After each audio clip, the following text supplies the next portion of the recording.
Mesdames et messieurs, bonsoir et bienvenue dans ce journal. Tout de suite, le sommaire. Au sommet de cette édition, en Afrique du Sud, la nation est en deuil après le tragique accident de bus survenu à Vereeniging.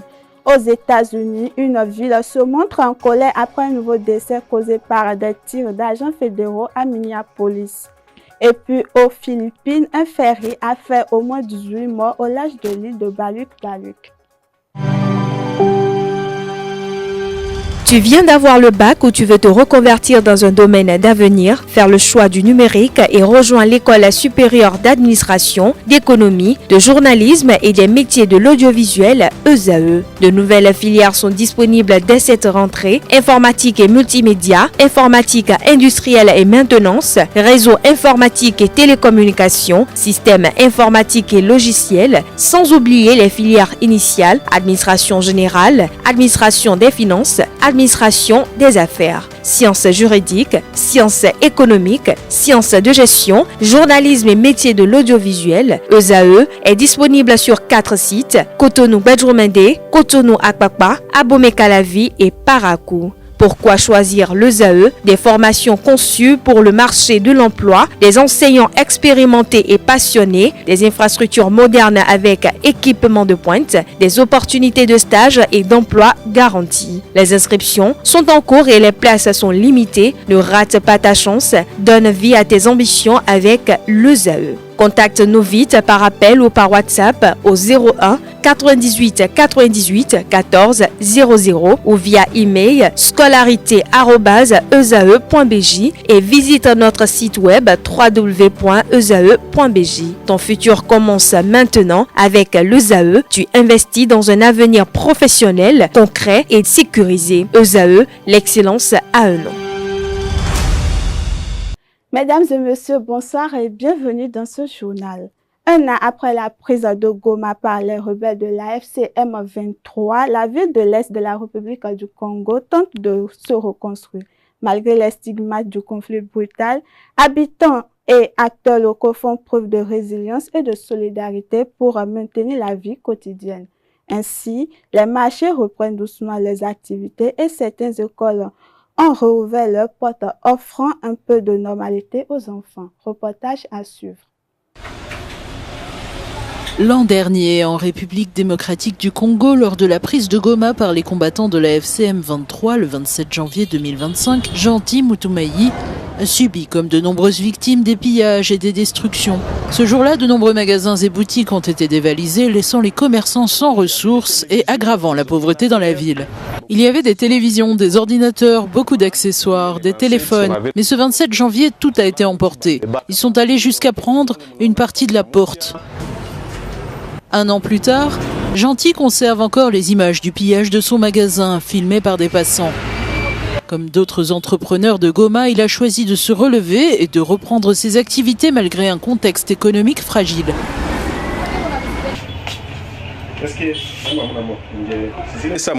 Les gens manquent d'argent et les banques restent fermées. Aujourd'hui, l'économie est paralysée. L'argent ne circule plus comme avant. À Goma, cette volonté de reconstruction est également portée par la solidarité locale. Des associations se mobilisent pour venir en aide aux personnes affectées par les pillages et la guerre, en particulier les familles vulnérables et les personnes déplacées. Quand nous avons un peu d'argent et tout, on essaie toujours de soutenir financièrement. Parce que nous-mêmes, on n'a pas de financement. On essaie juste de faire des collectes de fonds via nos GoFundMe qui sont toujours en ligne.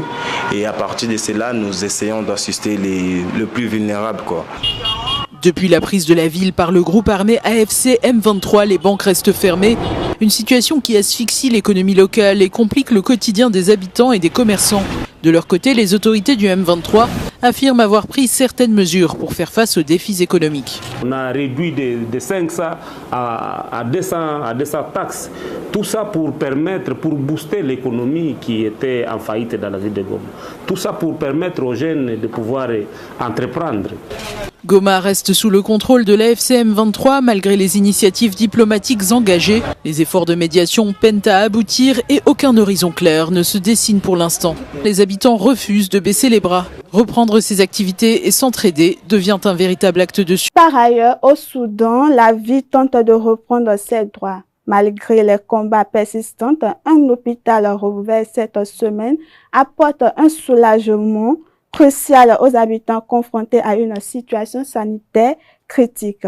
En effet, les équipes médicales luttent chaque jour pour soigner les blessés et répondre aux besoins essentiels de la population. Suivons ensemble ce reportage. Mis à l'arrêt plus des 2/3 des établissements de santé du Soudan. Cette réouverture de l'hôpital est donc aussi pour les riverains un vrai soulagement. Lou Bureau, Véronique Pérez. Dans la capitale soudanaise, meurtrie par les combats, une façade tranche avec les bâtiments qui l'entourent. C'est celle de l'hôpital de Bari. Entièrement reconstruit, l'établissement accueille cette semaine ses premiers patients. Une réouverture rendue possible grâce à la solidarité internationale. Près de 2 millions de dollars récoltés par des ONG locales et internationales. Si tous les services ne fonctionnent pas encore, pour les soignants et les habitants, c'est un petit miracle. Nous n'aurions jamais imaginé que l'hôpital rouvrirait. Si vous l'aviez vu avant sa rénovation, il était complètement détruit. Il ne restait rien. Tout l'établissement a été endommagé et tout le matériel volé. Les services de chirurgie, d'obstétrique, de gynécologie et des urgences ont été remis en service. La ville de Khartoum se relève, doucement. Reprise par l'armée régulière en mars 2025 aux paramilitaires des FSR, il a fallu attendre quelques mois avant que les civils et l'administration ne se décident à rentrer. Aujourd'hui, si la vie reprend peu à peu, les défis sont nombreux. Des quartiers entiers ont été détruits, l'eau et l'électricité commencent seulement à être rétablies par endroits, et le prix des matériaux et matières premières sont devenus exorbitants. Le marché ne s'est pas encore complètement stabilisé. Il y a un peu d'activité, mais elle est lente. Avant la guerre, les affaires étaient florissantes. Maintenant, les gens viennent, mais quand ils voient les prix, ils repartent. Tous les secteurs ont été affectés par la guerre. Selon l'ONU, la réhabilitation des infrastructures de base à Khartoum coûtera environ 350 millions de dollars. Si ces destructions pourront à terme être réparées, le bilan humain, lui, reste irréversible. Des milliers de personnes mortes lors des combats ou en détention dans les prisons des FSR. Par ailleurs, l'Afrique du Sud pleure ses enfants. Dimanche à Véréniguine, dans la province de Gauteng, familles endeuillées, responsables politiques et élèves se sont rassemblés pour rendre hommage à 3 des 4 écoliers tués dans un tragique accident de bus scolaire survenu au sud de Johannesburg. En mémoire des victimes, des cérémonies ont été organisées pour soutenir les familles et la communauté. Suivons ensemble. En Afrique du Sud, l'émotion reste vive après la mort de 14 enfants dans la collision de leur bus scolaire avec un camion au sud de Johannesburg. Dimanche, à Vereeniging, dans la province du Gauteng, familles, responsables politiques, élèves et habitants se sont réunis pour rendre hommage à 3 des écoliers tués dans cet accident. Nous venons ici blessés, déçus. Nous venons ici profondément troublés. Nous avançons péniblement, les émotions épuisées. Depuis la disparition de nos enfants bien-aimés, nos vies ne seront plus jamais les mêmes et depuis cette perte, notre pays demeure en deuil. Les proches des victimes ont également pris la parole pour évoquer le souvenir des enfants disparus. Lesedi Mok Gobo, cousine de l'une des jeunes victimes, a rendu hommage à une adolescente décrite comme joyeuse et pleine de vie. Boka Mosso était une jeune fille belle et lumineuse, avec un sourire magnifique, une personnalité pétillante. Elle était sûre d'elle, n'avait pas peur d'exprimer ce qu'elle pensait. Chaque pièce dans laquelle elle entrait se remplissait de rire, de joie et d'amour. La ministre à la présidence, chargée des femmes, de la jeunesse et des personnes en situation de handicap, Sindisiwe Shikunga, était également présente. Elle a exprimé le soutien de l'État et adressé un message de compassion aux familles endeuillées. Aux mères qui ont tenu la main de leur enfant ce matin-là, aux pères qui ont tracé de minuscules initiales sur les boîtes à déjeuner, aux grands-parents restés près de la porte espérant revoir un enfant qui ne reviendra jamais, nous vous portons dans nos prières en tant que nation. Votre peine est celle de toute la nation et votre amour est une leçon pour la nation. Des élèves de plusieurs écoles et des membres du public ont également assisté au recueillement, témoignant d'une solidarité au-delà des familles directement touchées. Les autorités ont indiqué que le conducteur du bus avait été inculpé pour meurtre. Dans le même temps, une découverte majeure secoue le monde de l'égyptologie. Une mission archéologique égypto-chinoise a mis au jour un lac sacré jusqu'alors inconnu au temple de Montou, dans le complexe de Karnak à Luxor.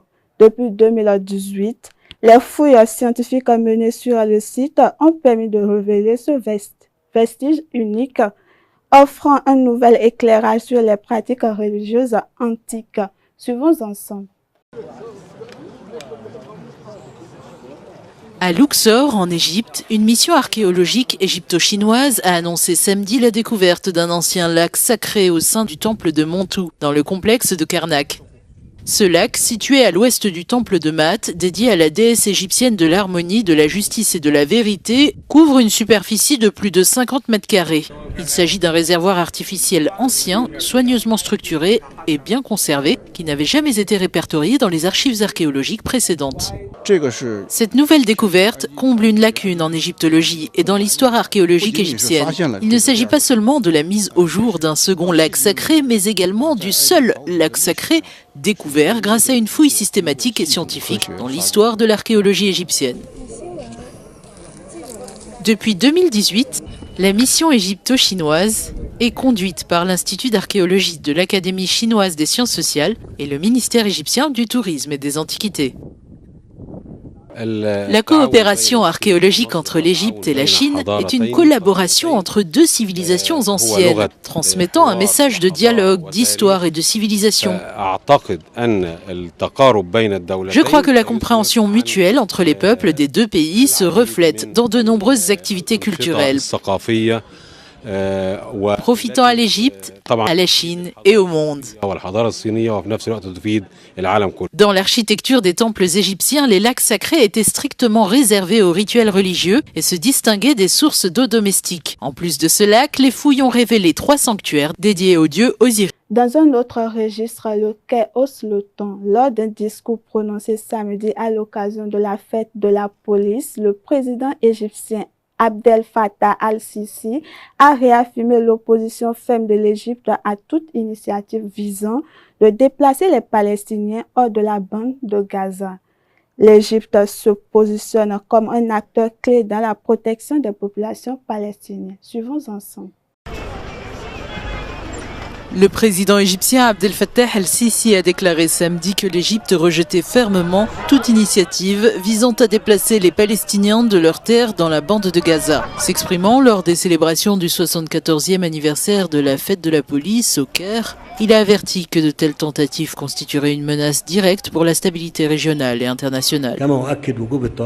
Je réaffirme l'importance de mettre fin aux pratiques systématiques à l'encontre du peuple palestinien sur ses terres occupées et rejette catégoriquement toute tentative ou manœuvre visant à le déplacer de sa patrie. Je mets en garde contre le déplacement de près de 2,5 millions de Palestiniens hors de la bande de Gaza.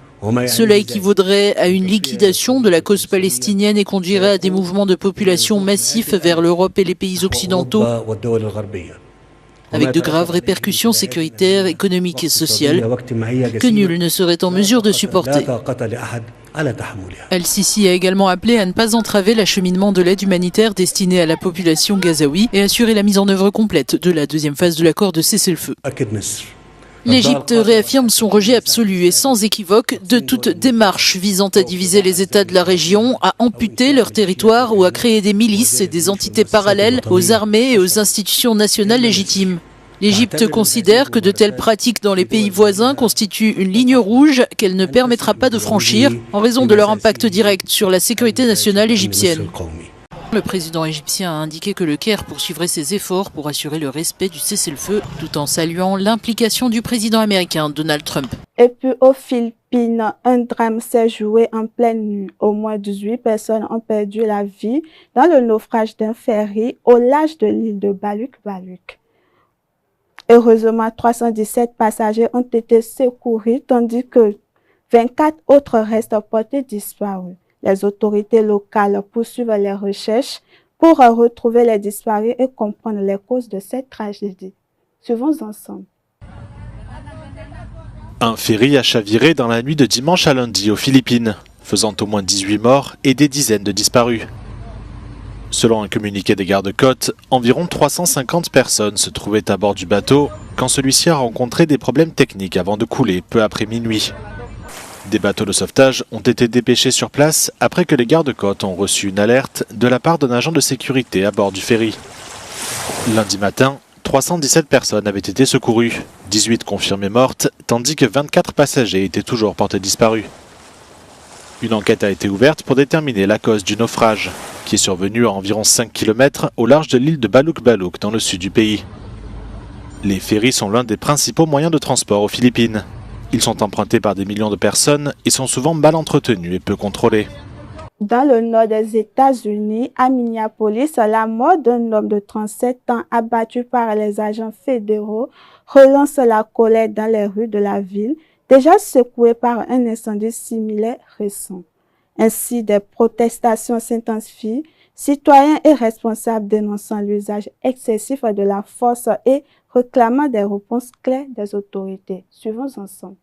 Oui, Barack Obama et Bill Clinton sont sortis dimanche du silence, tous deux en publiant leurs déclarations sur les réseaux sociaux. Barack Obama parle d'un électrochoc et appelle les Américains à se réveiller, quel que soit leur camp. Même appel du côté de Bill Clinton qui évoque un moment charnière, je cite, « Les décisions que nous prenons et les actions que nous menons façonneront notre histoire pour les années à venir ». Ces réactions sont inédites. Hillary Clinton avait pris la parole après la mort de René Good, mais pas son époux. Côté Maison-Blanche, le récit reste le même. Ils évoquent des terroristes de l'intérieur. Mais la mort d'Alex Pretty commence à fracturer le camp républicain. Dimanche, le président de la commission sécurité intérieure de la Chambre des représentants, le républicain Andrew Garbarino, a demandé l'ouverture d'une enquête. Un appel relayé par plusieurs élus républicains, sénateurs comme représentants.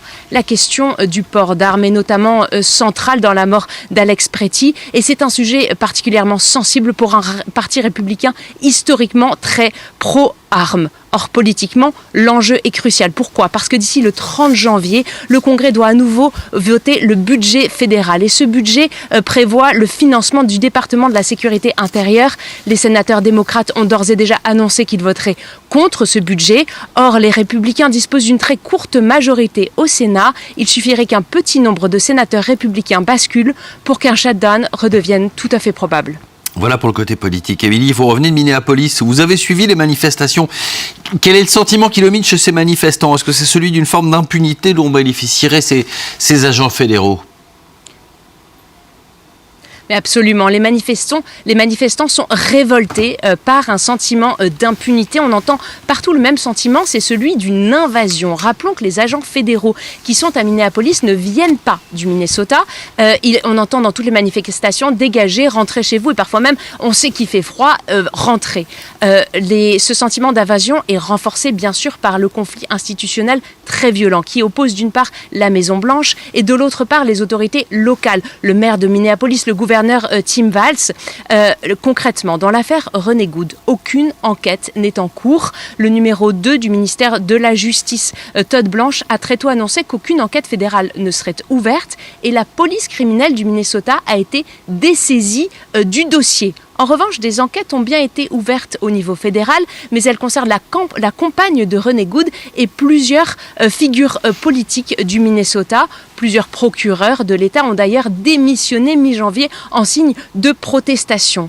Les manifestants sont nombreux à brandir le nom de l'agent de l'ICE qui a tiré sur René Good, Jonathan Ross, devenu symbole de cette impunité. Concernant la mort d'Alex Pretty, Todd Blanche a affirmé cette fois qu'une enquête se... Dernière actualité pour clôturer cette édition, toujours dans le même registre. Après la mort d'un deuxième citoyen tué par la police fédérale, les ex-présidents Bill Clinton et Barack Obama appellent les Américains à défendre leurs valeurs, tandis que Donald Trump accuse les démocrates d'avoir semé le chaos. Dans ce contexte, le débat sur la réforme de la police et la sécurité des citoyens reste plus que jamais au centre de l'actualité. Suivons ensemble ce reportage. Bravant le froid glacial, des dizaines d'habitants de Minneapolis, de New York, de Californie et d'autres villes ont battu le pavé samedi pour crier leur ras-le-bol et leur colère suite à la mort d'Alex Opreti, un Américain tué par les agents des services des douanes et de la protection des frontières. Son décès vient aggraver une situation déjà tendue depuis celui de Renee Good, une autre Américaine tuée par balle le 7 janvier par la police de l'immigration.